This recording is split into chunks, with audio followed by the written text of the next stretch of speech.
Okay, so tell me a little bit about Access and how it came about. So access, like other paratransit services around the country, came about due to an ADA law, I believe, goes back to 1992, which requires transit agencies to provide the same level of service to people who cannot access, for say, fixed route or rail.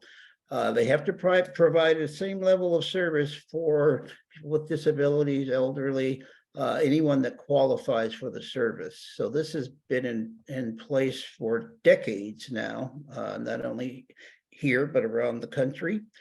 And that's basically kind of the genesis of the program. It's a federal mandate that we operate this service. So that's kind of how it got started, I would say. Mm-hmm.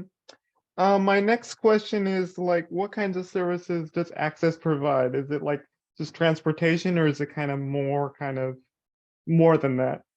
Strictly transportation. Access, tell you a little bit about the system.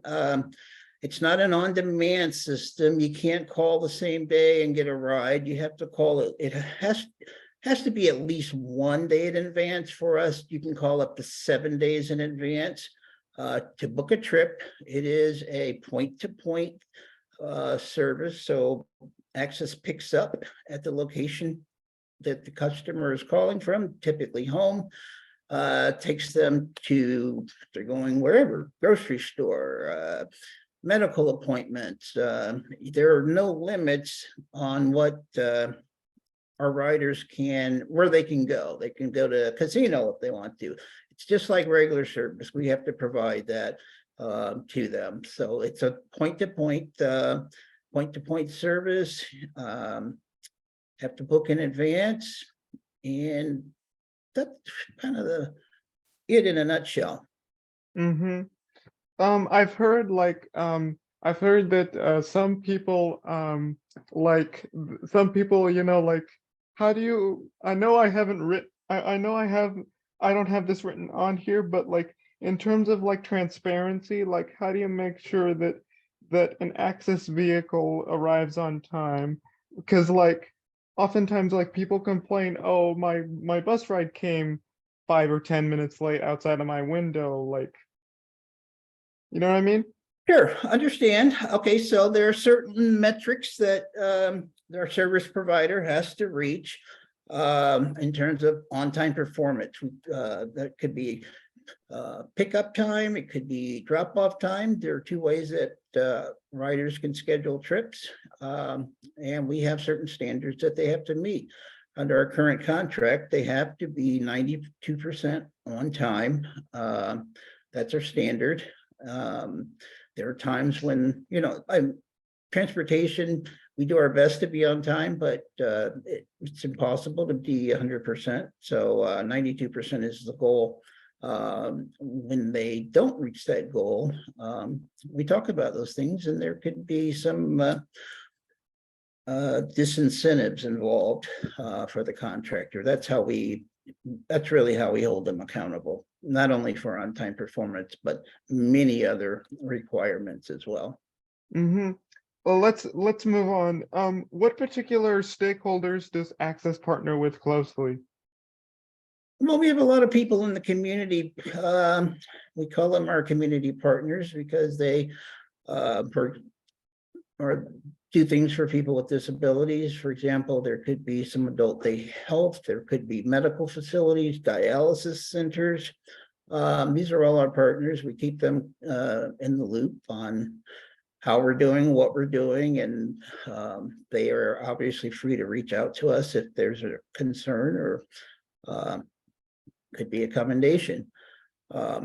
A little bit about our riders and how that process works. You have to be certified to ride Access. So you have to go through a process, you have to apply. You have to be evaluated by a medical professional, verifying that you need that service. It's evaluated by our team that handles that. That's how people qualify for Access. probably should have gotten that in the beginning, but our riders are our biggest stakeholders, but we have community partners as well. Mm-hmm. Cool. My next question is, what impact does your service have on communities as a whole? Like, if you could speak about that.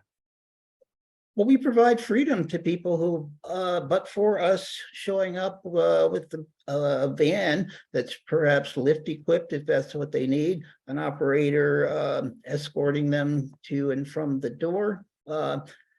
We provide that opportunity for people who can't otherwise get around.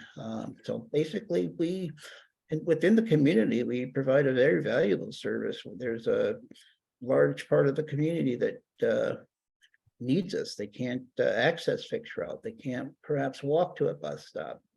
Perhaps they're in a mobility, using a mobility device. We are the key players that kind of fill that void. Mm-hmm. Yeah, I know this is like a totally different question from like your area of expertise. But the other day I was riding the Sound Transit, to go get some glasses or whatever. And I noticed that, of course, the link light rail, excuse me, the link light rail itself is always full of people and stuff. But what I noticed was that, there weren't any like people with disabilities riding on the link light rail, and I was the only one on there. So like, I don't know if you can speak to that, but like, why haven't there been more people on link light rail, like more people with disabilities riding on the link light rail? Is that something you can speak to, or is that outside of?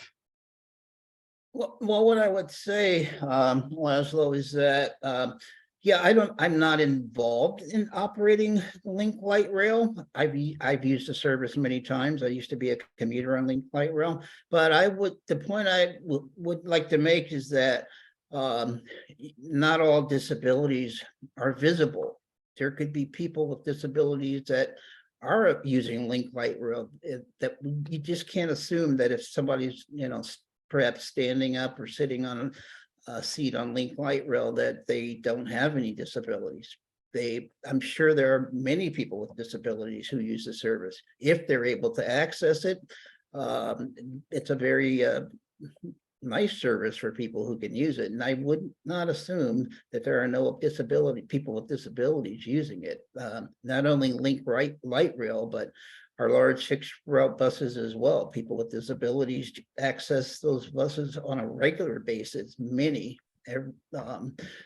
all times of the day. So I'm reasonably certain that I can say the same thing about Link Light Rail. People have disabilities that simply are not visible. So we can't make that assumption that they don't use that service. Yeah, that's all right. It was on my mind lately. So Sure. and anyway, my last question is like, how do you create an inclusive and welcoming environment for everyone, including people with disabilities, from an access standpoint? Well, we provide perform community outreach.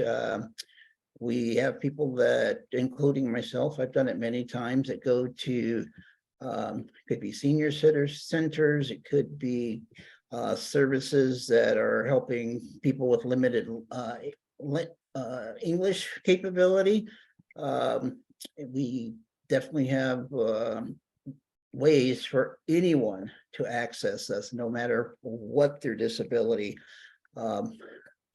blind, deaf, cognitive disabilities, physical disabilities. We have many processes and avenues for people to access us, and we are, very visible in the community.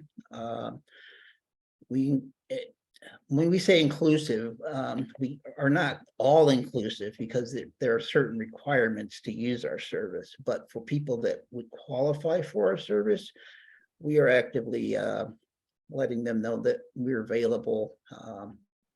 Call us. We'll get you through the certification process if you qualify, and you can become an access writer. Mm-hmm. Cool. That's awesome.